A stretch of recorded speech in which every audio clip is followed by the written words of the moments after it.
Kailan ba po yan, ma'am? Siguro 2 years ago. 2 years ago. So, ano sa tingin mo kung ano yung nangyari dito? Braces ko. Sa braces? Ngayon, paano siya sumasakit? Dito. Diyan sumasakit. Ngayon nga na. Sara? Okay. Lipat kayo ito, ma'am. Pero pagka, ano, common, yung baga, daily routine mo, paano siya sumasakit? Dito Oh. lang yung nangangalay. Pag gumanga ka, kunyari kakain nga, Nagbabite, yes. medyo nagkikreate ng pain. May cracking sound kasi dito. Pagka ano, Dinig na din. minsan kasi hindi mawawala yung mga clicking sounds. Pero kailangan, yun nga, hindi sasakit. May mga clicking pero, syempre habang tumatagal, katulad niya 2 years, nasanay na yung jaw natin na nakakaskas yung condyle natin sa edge na hindi siya ano kasi gumaganon. Minsan gumagano yun. Tsaka pag ginumuyan natin, ni-scratch. Yun nga, kailangan mawala yung pain. Ganon ka ulit. Ah, sara. Okay. Push ko konti, ma'am. I-slide siya rito. Rito. Sige, diretso lang. Okay ka nga. Sara.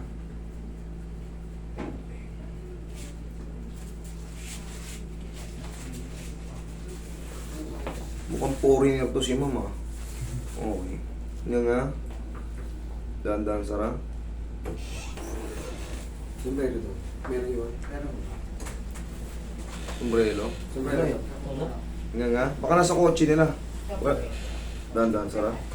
Iyo. Diyan ka lang, ha?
Okay, nga nga. Sara. Masakit pa siya. O, tingnan mo. Nga nga ulit. Sara, may pain wala? Wala naman. Wala? Okay, ma'am. Yung ganyan. Yan, mawala ng pain dyan. Kahit ingata mo na ng ingata. Kaya kahit ibabulgam mo na ibabulgam yan. Pantay na yan. Ang problema, yung sounds. Maaaring hindi mawala. Parang ganyan sa akin, oh. Yun kailangan. Yun nga, hindi nawawala yung minsan yung ano. Pero yung pain, Pero yung ganun yun, yung parang nagsislide siya, yung alignment niya, hindi na yan. bubugbugin natin yan sa bubble gum. Nga, Sara, dito. Dito ka kumana. Para yung muscle mo rito sa jaw, mag-build up ng konti, sasabay siya ngayon. Ngayon, tandaan natin pag maghihigab tayo, kailangan medyo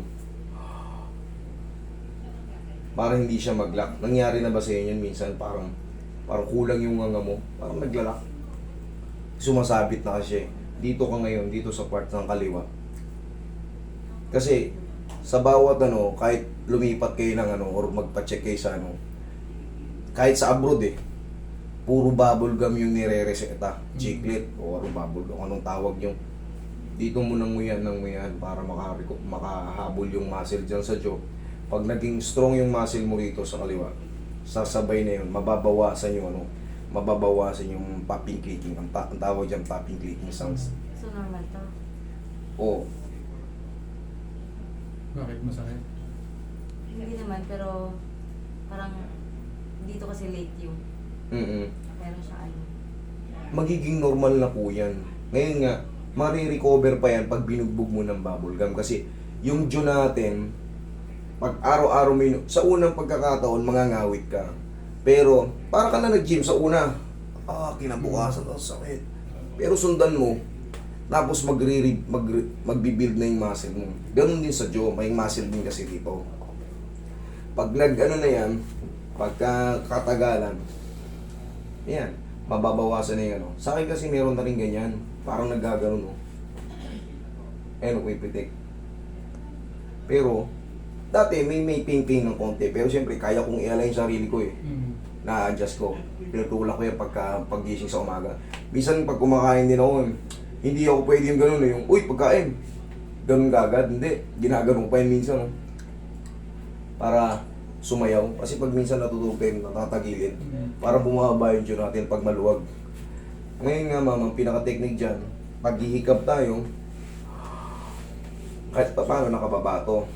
Pero yung sa daily bike natin, pag hindi mo naman in-extend out yan ng malaki, yung pinakabuka, hindi naman sasabit yan. Talagang kailangan lang talaga dyan, control lang sa ano. Ang mahalaga dyan, mawawala yung pain. Pag wala na yung pain, yan na yung tamang ano yan. Kasi pag may pain ka nararamdaman, ibig sabihin, maaaring nakaslant yung panga mo kaya nagkikreate ng pain. Pero yung, yan, pag na-align yan, ganun ka, nararamdaman mo, walang pain, yan yung sakto ano yan. Kasi pag pinilit natin ano dyan, na maluwag na yung condyle mo, tsaka yung pinaka plexus, yung ligaments dyan, dudulas at dudulas pa rin yan kahit anong align mo kasi nga, nganganga tayo. Na overextend na yun before. Tapos yun nga, lumilis yung ano, yung sakit niya sa mandible joint.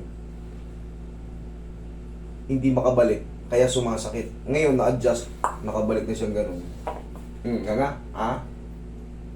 Walang pain. Ayun, yung parang ganun na. Naunang nag-extend out dito niyo sa kanan. Hindi na yan hindi na yan Ano nga, i-rebuild lang yung muscle niyan dito. Bubugbugin mo na ng kain. So dito ako Diyan ka mag-bite. Diyan ka mag-bite. Yun ang pinakasikreto dyan. Kasi kahit ipaano mo yan, kahit ispa-splint mo yan, ganun pa rin yan. Baka mag-ano ka pa, baka mag-double gasos ka lang. Sa bite kasi, splint ang nag-ano. Testing mo rin kung gano'n.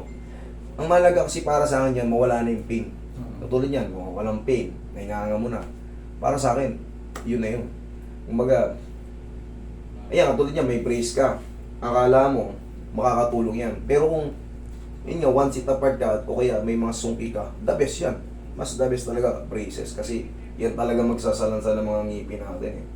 Pero sa na-overextend na ng mga jaw natin, kailangan talaga niyan.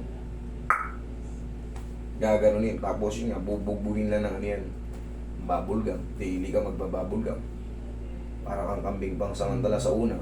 Pero, in the long run, magmamasil ng maayos yung ano mo. Tapos, mawawala yung...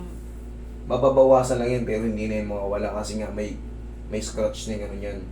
Kailangan maano yun. Ito yung sinasabi ko. Kasi, katulad yan, 2 taon ka nang kumakain ng ganyan, di ba? Pagsimula.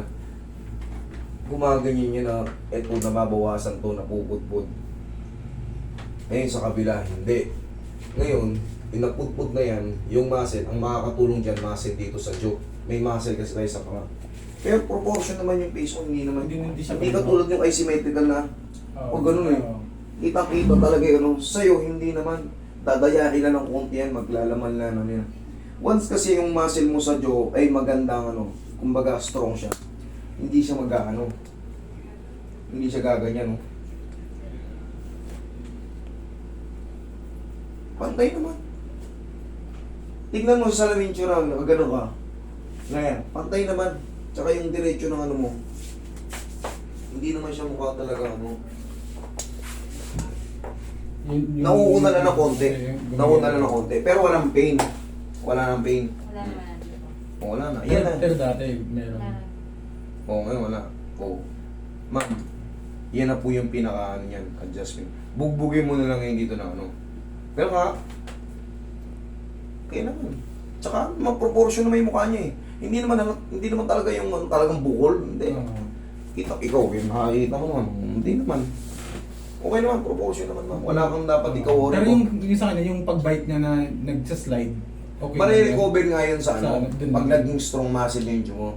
Ang pinakamahalagang yun dyan, no, wala yung pain pag gumanganga siya. Oo. Kasi nakaka-stress yung pag konting mo, O, kasi dati lagi siyang sabi na masakit eh.